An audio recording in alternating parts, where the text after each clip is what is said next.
Fraud is rampant in affiliate marketing, especially amongst high-ticket affiliate programs, and it's all because of fake buyers. But how do you create a fake buyer? Now, a disclaimer before I get too deep into how these methods work and how the fraud is actually carried out is that none of the advice on this channel is legal. It's all for entertainment purposes only. The methods I'm describing here can get you put in jail. Utilizing these websites and selling credit card information is bad, folks. But to fully understand how this industry works, you're going to need to know a few terms. The first is an acronym, CC. That stands for credit card. You'll see this a lot on some of these websites. CVV means it's the little 3-digit code on the back of the credit card. And folks that are buying credit card information pay more to actually have the CVV. And fulls means that you're not only getting the credit card and the CVV, but you're also getting the location of the user, their address, their phone number, their email, and every sort of piece of information, even including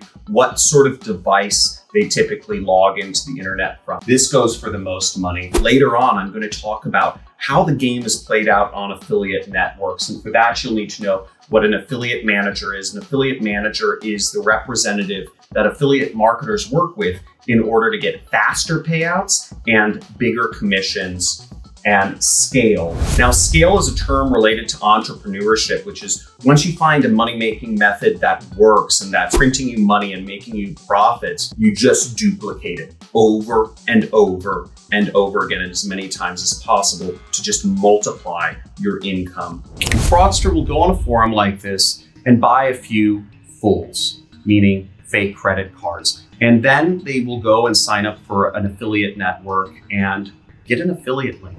Now, there's tens of thousands of affiliate networks out there that pay folks money for creating sales, so there's no lack of finding marks here in this case. And what they then do is they get on the affiliate network, they get approved, and they get their link that they can use to make sales with and earn money. But in the case of the fraudster, they're not looking to actually promote their link to any real people. They're looking to use the link themselves to input their fake credit card information. Now, there's an entire industry of anti-fraud and security measures that companies use and different softwares people use, including myself, to make sure that fraud is detected beforehand. Maybe all of the sales are coming from the same IP address. Maybe the sales are using an American credit card, but they're being input in a location like Nigeria. Maybe the software I'm using has a database that knows that this user usually uses an iPhone, yet the credit card information being input is coming from an Android device that doesn't match up at all with the location of the user. Or maybe the credit card information is being input into the affiliate link from a VPN, a virtual private network such as NordVPN. The fraudster here has to navigate a whole mountain of obstacles to go around this. But again, there's software companies on his side helping him out with residential IP addresses, with different sort of devices that he can use with the residential IP addresses. It has a whole network of ways to actually automate the process of inputting credit cards if you're going to go for scale and do thousands of these fake transactions a day. And it's a constant cat and mouse game at this point. But the fraudster, which there are many of these folks out, will continue on and get the sale. And boom, a commission is earned. An average commission in affiliate marketing is $50. But if you're promoting one of my products, we pay out $500 to $4,000 for a single commission. So obviously fraud is something that's very much on my mind as I launch my high ticket affiliate program that pays out thousands of dollars per sale in commissions. So that's kind of the reason I made this video, because this has been something I've been thinking about and I've been working against. But back to how the fraud is done. Now, once a commission is earned on an affiliate network, the job isn't done because the money is sitting there. It's fake, it's virtual. It's not real until it goes to the person's, or the fraudster's in this case's, bank account. And a real clock is ticking because there's a real person somewhere that got their card charged for a product they don't want. And eventually they're going to notice the sale and they're going to contact their bank and charge back the sale. And eventually, if enough people get scammed and enough chargebacks happen, there will be red flags thrown that fraud has gone on.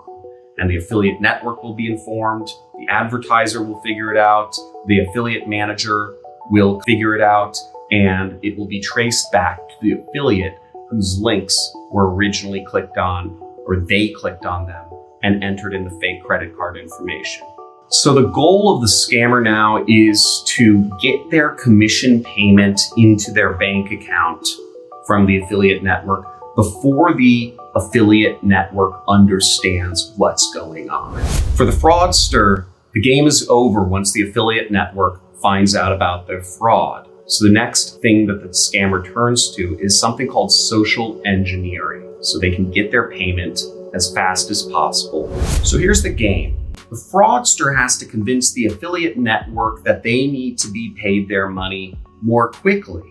And in exchange, what the fraudster will offer the affiliate network is promises of riches, lots of money, more sales, scale. And the affiliate network shares in the amount of money that affiliates make.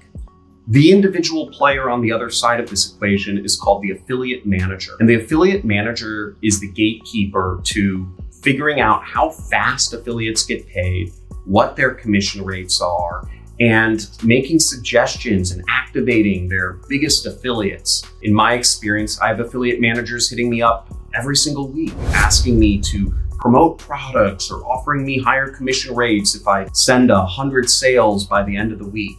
Okay, it's a whole industry. And the affiliate managers themselves are incentivized by the amount of money that their affiliates make, the ones that they manage.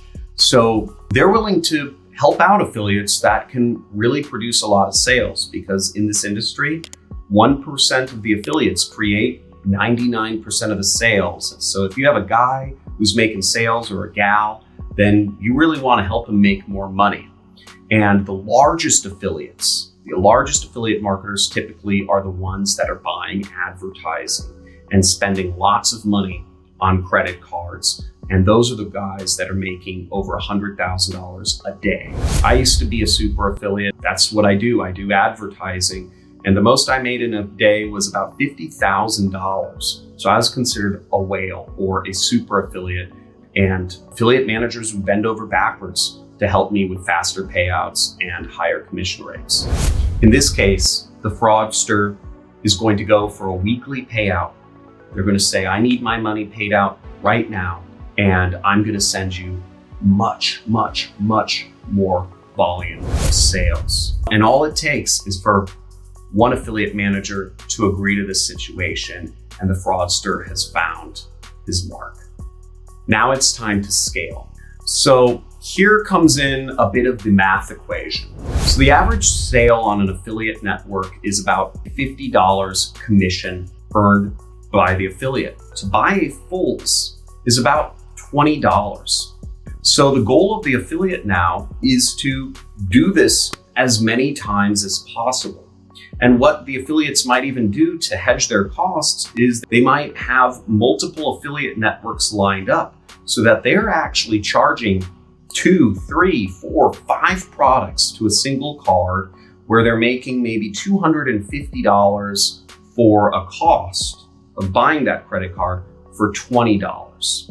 And they do this as many times as possible, dozens, hundreds, thousands of times. But how does the affiliate network find out about scamming? And how long does that typically take? Surely you couldn't scam thousands of folks out of money and illegally charge their credit cards without major red flags getting raised almost immediately, right?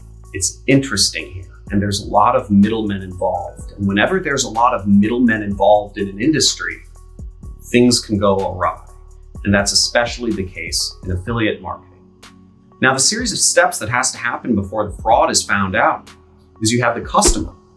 First and foremost, you have to have enough customers that realize there's been a fraudulent charge and initiate chargebacks with the bank.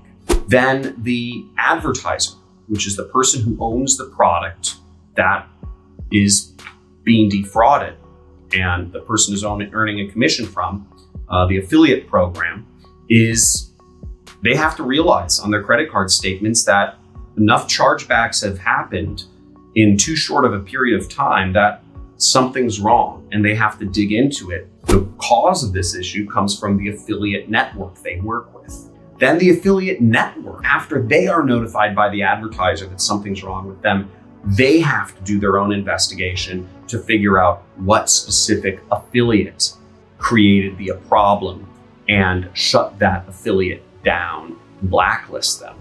And the affiliate network has to do this before they've paid out money to that affiliate and lose all of that money themselves, because all of that money was charged back. So the affiliate network ends up with a huge fat loss because the company that owned the product that was paying for sales, it's all fake. And the affiliate already got away with the commission money that he earned. Now, how much can affiliate marketing fraudsters make out with before they're found out? Well, here's an answer that might boggle your mind, but I know firsthand, over $250,000.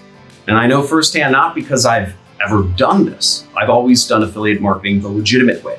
I buy ads on Facebook, Instagram, Google, YouTube, and I make legitimate sales.